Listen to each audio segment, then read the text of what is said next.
Pistons fan. I would go over to the old Chicago stadium so I could go see the Red Wings beat up on the Blackhawks. I would go to Soldier Field, so hopefully see my Lions beat up on the Bears. But I always stayed true to the D, man. And I had all my jerseys, so every season and every game, I always went decked out in my Detroit gear. Wow. It's like, so they might not have appreciated it, but I told them, I was like, hey, you Detroit all the way, you Detroit all the time. You're tuned in to the Thinking Out Loud radio show, giving voice to issues that matter to you.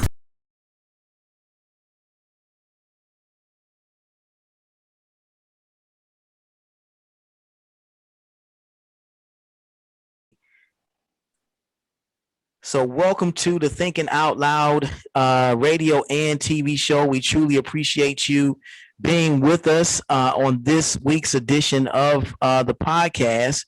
And according to your bio, you've had a very decorated career as a journalist, working with the New York Times, Newsweek, Chicago Tribune, the Detroit News, and of course now with the Detroit Free Press.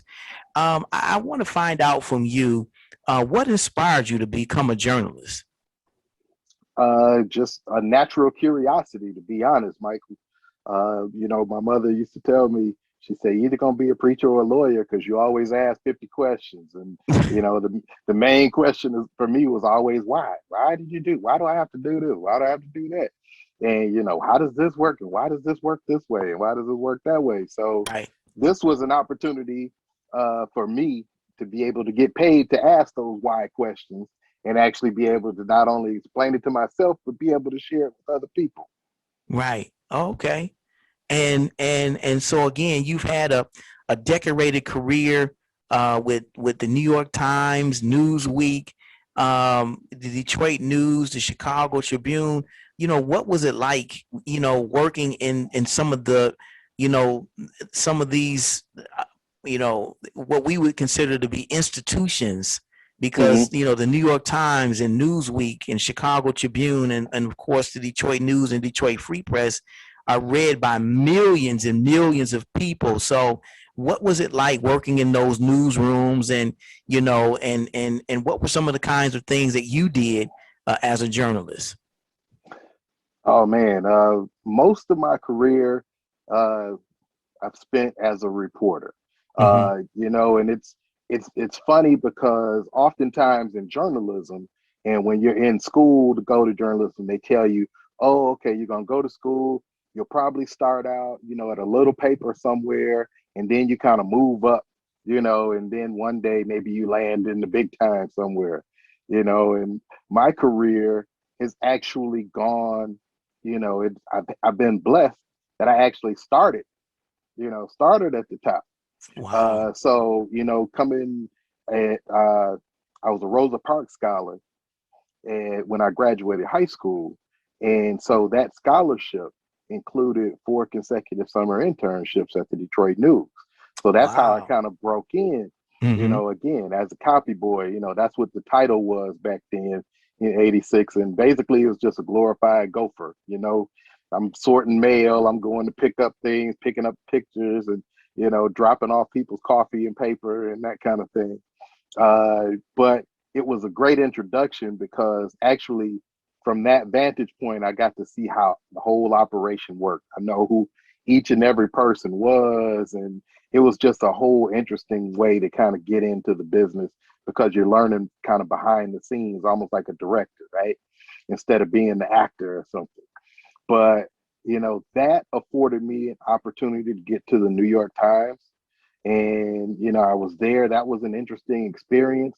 I had never been in a newsroom or organization so big, and just such a venerable institution, that has been around for so long, that carries so much weight.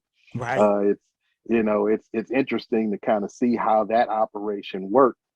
and just the magnitude of it. So once I kind of got over the awe of it that first couple of weeks, and just kind of get down to business and just doing the reporting, it was an opportunity to see that, like, wow, this really is the same thing that I was doing in Detroit. It's just a bigger operation, and you got that New York Times name behind you. So people might tend to call you back a little quicker when I'm saying, hey, it's James Hill from the New York Times calling. But that's just one of the many things that you kind of notice going from newsroom to newsroom. It's just the different characters, the different vibes in different cities, and just kind of seeing how people live, and just the isms that you see in different cities from New York. And then going to Newsweek magazine, that was a whole different thing because the cadence of what I'm doing is different. At a newspaper, it's daily. I come in the morning, somebody gives me an assignment, I go out, report it, come back, write it up next day, by James Hill's byline, and I move on to the next thing. Whereas Newsweek magazine, you're writing for, this is very much a global, operation. And so you're competing with reporters for space in the magazine from all across the globe. And you're working on one story a week, essentially. And so that was a different pace for me. But while I was there, I got the call to come work for the Chicago Tribune. And that was great because at the time, Operation Desert Shield had just kicked off. So everything in the at Newsweek was all related to the war. And, I wanted to kind of get back to the daily grind and being able to do more local reporting and things like that. And just that kind of daily news cadence. So I could see my byline every day kind of thing. And so that opportunity came along at the perfect time. And, I moved to Chicago and got a chance to know that city, even though that was at 1991. So the Bulls had just won their first championship. And I was Pistons fan, man. So when I got there, in July. So I think they were having the parade or something like that same day or and Michael Jordan and them and everybody's got all their Bulls apparel. And I came in on day one and I had a cubicle and some friends had given me some Detroit Pistons wrapping paper. So I wallpapered my whole cubicle with Detroit Pistons wrapping paper in the middle of the Chicago Tribune newsroom. And they're like, oh, what about the Bulls? I'm just like, I don't care about the Bulls.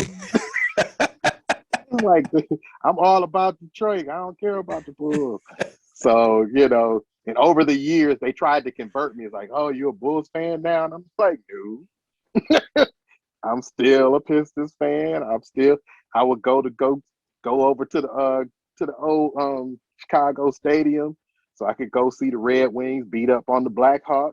I would go to Soldier Field, so hopefully see my Lions beat up on the Bears. But I always stayed true to the D, man. And I had all my jerseys, so every season and every game, I always went decked out in my Detroit gear. Wow. It's like, so they might not appreciated it, but I told them, I was like, hey, you Detroit all the way, and you Detroit all the time.